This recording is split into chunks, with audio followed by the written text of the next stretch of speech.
Sahabat-sahabat Kristus, salam jumpa dalam acara Sabtu, Sarapan Bersama Tuhan. Adapun menu sarapan hari ini diambil dari Kejadian pasal 1 ayat 27. Maka Allah menciptakan manusia itu menurut gambarnya. Menurut gambar Allah diciptakannya dia, laki-laki dan perempuan diciptakannya mereka. Presiden Amerika Serikat ke-45 dari tahun 2017 sampai tahun 2021, Donald John Trump, kembali menjadi presiden untuk kedua kalinya menggantikan Joe Biden. Dan dengan demikian, ia menjadi presiden Amerika Serikat yang ke-47 mulai dari tahun 2025. I'm proud to be partnering with my very good friend Lee Greenwood, who doesn't love his song God Bless the USA, in connection with promoting the God Bless the USA Bible. This Bible is the King James Version and also includes our Founding Father documents, yes, the Constitution, which I'm fighting for every single day, very hard, to keep Americans protected. Also, the Bill of Rights, the Declaration of Independence, and the Pledge of Allegiance are all part of this God Bless the USA Bible, and it's just very important and very important to me.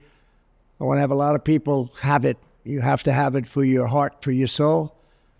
Many of you have never read them and don't know the liberties and rights you have as Americans and how you are being threatened to lose those rights. It's happening all the time. It's a very sad thing that's going on in our country, but we're going to get it turned around. Religion and Christianity are the biggest things missing from this country, and I truly believe that we need to bring them back, and we have to bring them back fast. I think it's one of the biggest problems we have. That's why our country is going haywire. We've lost religion in our country. All Americans need a Bible in their home, and I have many. It's my favorite book. It's a lot of people's favorite book. This Bible is a reminder that the biggest thing we have to bring back America and to make America great again is our religion. Religion is so important. It's so missing, but it's going to come back, and it's going to come back strong, just like our country is going to come back strong. In the end, we do not answer to bureaucrats in Washington. We answer to God in heaven. Christians are under siege. We must protect content that is pro-God. We love God, and we have to protect anything that is pro-God. We must defend God in the public square and not allow the media or the left-wing groups to silence, censor, or discriminate against us. We have to bring Christianity back into our lives and back into what will be again a great nation. Our founding fathers did a tremendous thing when they built America on Judeo-Christian values. Now that foundation is under attack, perhaps as never before. What can we do? Stand up, speak out, and pray that God will bless America again. I'm proud to endorse and encourage you to get this Bible. We must make America pray again. Pray, get educated, get motivated, and stand with me and the legions of Americans asking God to bless our great nation, to bring our great nation back, and to make America great again. I'm proud to partner with Lee in this offering. He's a very special man, both as a talent, but maybe even more so as a human being. He's very, very special. And I think you all should get a copy of God Bless the USA Bible now and help spread our Christian values with others. There you have it. Let's make America pray again. God bless you, and God bless the USA. Saya bukan pengagum Trump, dan saya juga tidak bermaksud untuk menjadikan dirinya sebagai teladan. Karena dengan segala reputasi serta kontroversi buruk yang melingkupi dirinya, Trump memang tidak patut untuk dijadikan teladan. Bahkan bagi orang-orang di seluruh dunia, bisa jadi Trump justru lebih dikenal sebagai seorang pendosa. Menurut saya, seorang pendosa yang percaya kepada Tuhan Yesus Kristus lebih baik daripada orang-orang yang anti Tuhan Yesus Kristus. Karena seorang pendosa masih bisa bertobat, tetapi seorang yang anti Tuhan Yesus Kristus sudah pasti akan binasa. Trump harus diakui memang mempunyai reputasi yang buruk, tetapi di dalam kampanyenya sambil memegang Alkitab di tangan kirinya, Trump dengan berapi-api mengajak rakyat Amerika Serikat untuk kembali percaya kepada Allah supaya negara Amerika Serikat kembali diberkati oleh Allah. Nampaknya hal inilah yang menumbuhkan harapan pemilih-pemilih konservatif di Amerika Serikat, supaya nama Tuhan Yesus Kristus kembali dimuliakan di bumi yang mereka pijak, sehingga tanpa ragu mereka menjatuhkan pilihannya kepada Trump. Sebagai presiden terpilih, Trump menjawab kepercayaan para pemilihnya dengan mengembalikan norma-norma tradisional yang baik dan sesuai akar moral bangsa, dengan suatu kebijakan publik yang menegaskan bahwa negara Amerika Serikat hanya mengakui dua gender sebagaimana Alkitab menyatakannya, yaitu laki-laki dan perempuan. Selanjutnya, Trump juga menyatakan sikap tegasnya yang anti-LGBTQ dengan suatu kebijakan untuk mengambil langkah-langkah yang diperlukan supaya integritas gender terjaga dari buruknya pengaruh ideologi liberal yang merusak nilai-nilai tradisional. This week, I will also end the government policy of trying to socially engineer race and gender into every aspect of public and private life.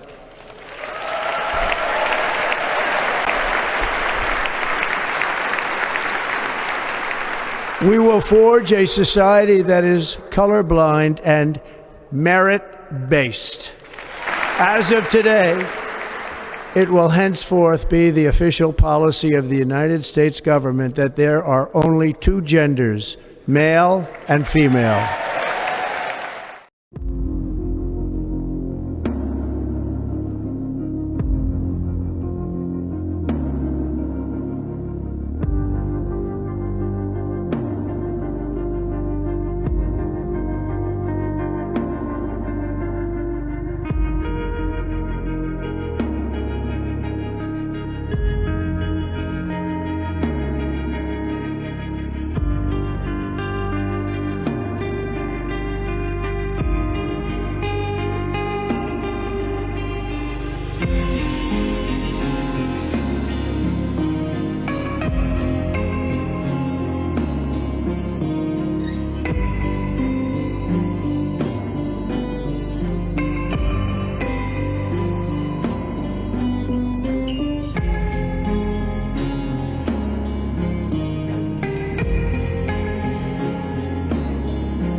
Sahabat-sahabat Kristus, sekali lagi saya tegaskan bahwa saya bukan pengagum Trump dan tidak bermaksud untuk menjadikan dirinya sebagai teladan.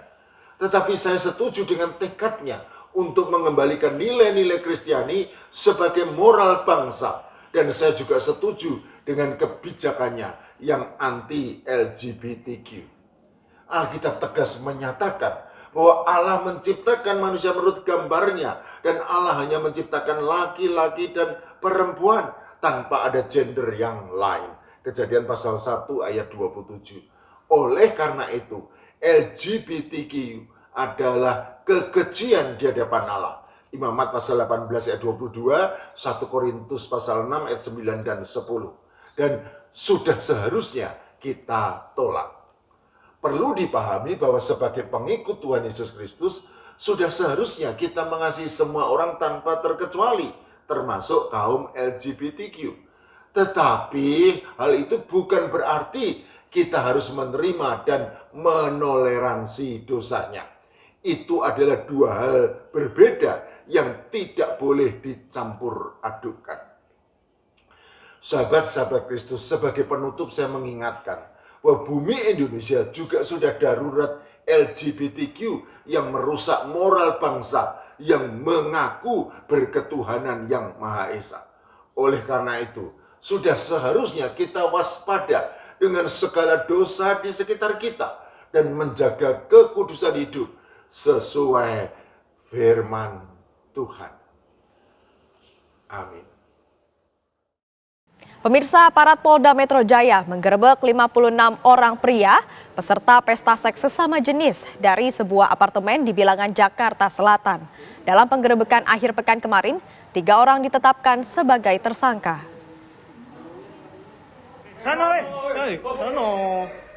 Petugas menggelandang 56 laki-laki dari sebuah unit apartemen di Kuningan Setiabudi, Jakarta Selatan.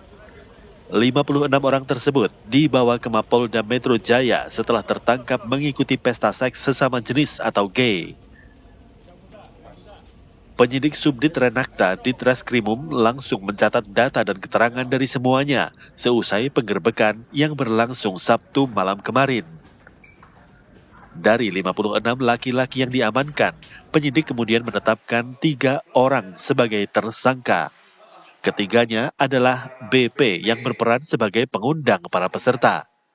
Selain itu, ada pula RH dan RE yang berperan sebagai penyewa kamar apartemen tersebut. Para tersangka mengaku awalnya ada 20 orang yang dikontak oleh BP untuk ikut dalam pesta seks. Jumlahnya bertambah setelah mereka mengajak rekan yang lain. Petugas juga mengungkap para peserta datang tanpa dipungut biaya. Tim dari Subdit Renakta Ditreskrimum Polda Metro Jaya berhasil mengungkap dugaan peristiwa pidana. Peristiwa apa yang ditemukan? Yaitu adanya pesta seks sesama jenis laki-laki atau gay. Ada 56 orang yang diamankan. Selain mengamankan 3 orang pelaku, petugas juga menyita sejumlah barang bukti seperti alat kontrasepsi, obat anti-HIV, serta bukti pemesanan kamar apartemen. Dari Jakarta, Robin Freddy, TV One mengabarkan.